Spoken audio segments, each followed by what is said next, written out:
What is up, my friends? We are back with today's Anfield Agenda news roundup. The good news, my internet has returned to normal, and I will see you guys tonight for the late night agenda, where of course we will be talking about the Ballon d'Or. We'll have a look ahead to tomorrow's game against Southampton and lots of other fun stuff. Until then, though, I'm going to go through and give you the latest news update around the club. We'll have an update on Will Wright and his injury. We'll talk about the Ballon d'Or ceremony, of course, which takes place today. We'll give you some words around the future of a couple of our players and a few other interesting bits and pieces that we hope will keep you right up to date. You know the score. I want to know your thoughts, so let me know in the comment section. Drop a like on the video if you enjoy it, and don't forget to hit that subscribe button. Right, let's get cracking. Lots to get through. We're going to start off with Gary Neville talking about, well, the title race and the favourites, and this is what he had to say after yesterday's 1-1 draw between Arsenal and Manchester City. He said, at this moment, 5 points clear at the end of the day. Obviously, it's very early. It's far too early to call Liverpool title winners, but they're massive favourites. And he's not wrong. We are. That points gap, like I've said, is growing. 5 over Arsenal, 8 over Manchester City, and we still have, well, quite a bit to go this season. But I'm feeling pretty good as a Liverpool fan right now, and no doubt you guys are as well. So let's talk Konate, and I know we're all getting bored of it. I'm certainly getting bored of it. But the latest reports from AS in Spain say that Ibrahima Konate is not Real Madrid's top choice.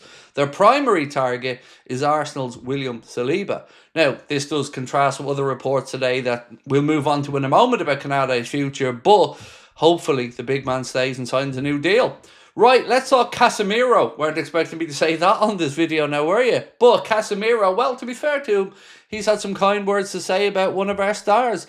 Asked on who should win this year's Ballon d'Or, this is what the Brazilian legend had to say. For me, the Ballon d'Or winner should be Mohamed Salah. And he's not wrong. I agree. I don't know if Mo will win the award, and you can make valid arguments for those PSG players, like I've said, but I'm going to run you through some numbers that, for me, shows why I think Mohamed Salah should, at the very least, be in with a great show tonight. Do let me know, though, what you think in the comments around the Ballon d'Or.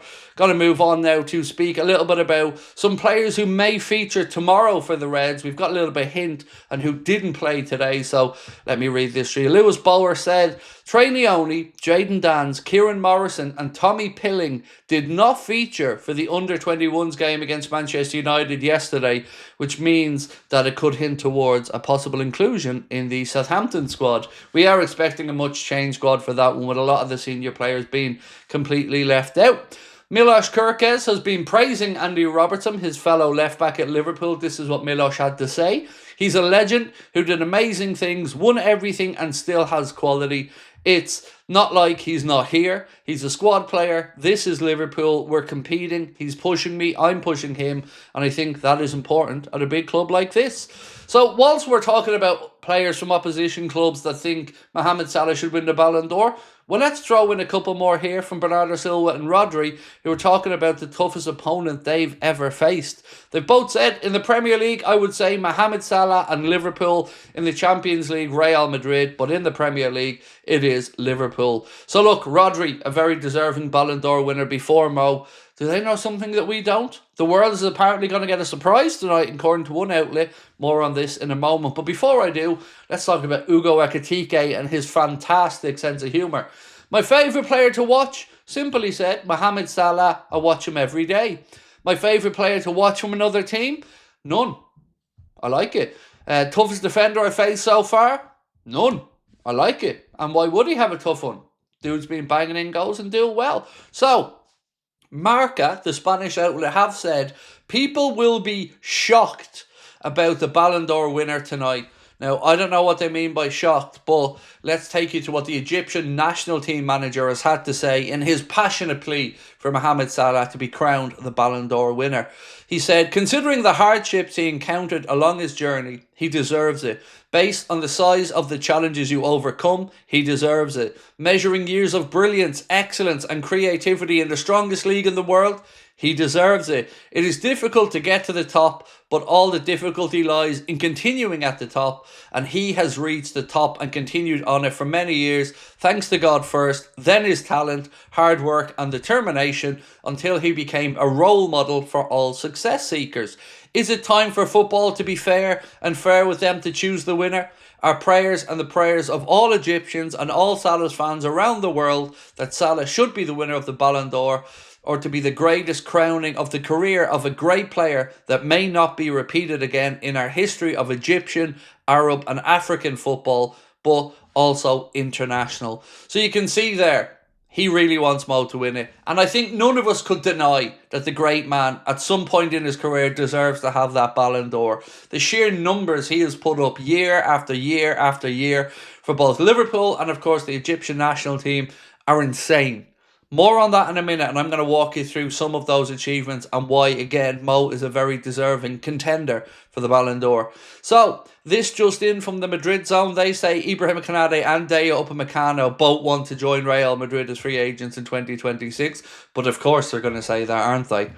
Lewis Bower has said more on Will Wright's injury. It's an MCL sprain, and the timeline is expected to be about 8 weeks. Will Wright being the youngster, of course, Liverpool brought in from Salford City and fought off a competition from Arsenal to sign, so we wish him a speedy recovery.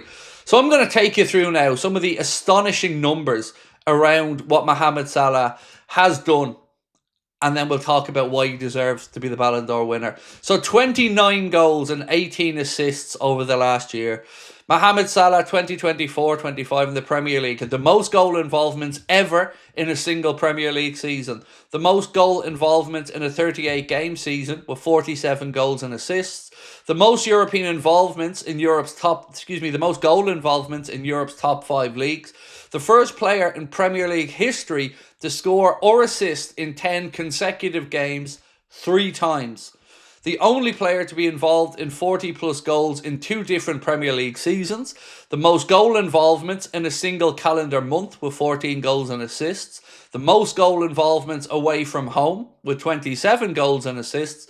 The first player to win the Player of the Season, Golden Boot and Playmaker Award in the same season. The most goal involvements against the Big Six in a single season with 16 goals and assists. The first player to generate the most goals and assists in a single season, or the most expected goals and assists in a single season. The most league games with a goal and assist in a single season, 11 different games. The fewest matches to reach 30 goal involvements in a season, 18 games. The first Premier League player to score and assist in both games against the reigning champions. Premier League winner, another title for Liverpool, and he won it in style, breaking records, inspiring with dazzling moments. Nobody can deny that Mohamed Salah is a 2-time Premier League winner. Player of the Season winner, winning this award once again was based on Mohamed Salah's brilliance, consistency and big game performances, making it only fair he is determined for Player of the Season.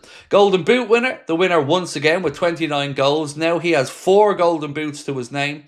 Playmaker Award winner, 18 Premier League assists, ensured the Playmaker Award for the second time. And the Football Writers Player of the Year winner and Footballer of the Year winner. There you can see, ladies and gentlemen, why Mohamed Salah is a very, very, very deserving contender for this season's Ballon d'Or. Now from James Pearce, he has said there's no Arne Slot press conference today with a Liverpool contingent en route to the Ballon d'Or ceremony. And finally, before we finish up today, just a bit of a comparison between the favourite in Ousmane Dembele, who, let's be fair, had a fantastic season with Paris Saint-Germain, winning everything in sight. Mohamed Salah had 57 goals and assists in 52 games last season. Ousmane Dembele had 48 goals and assists in 50 matches last season, somehow outdoing him there by a total of 9 goals and assists, although we did play 2 more matches. So that is why we think Mohamed Salah will be a deserving winner of the Ballon d'Or.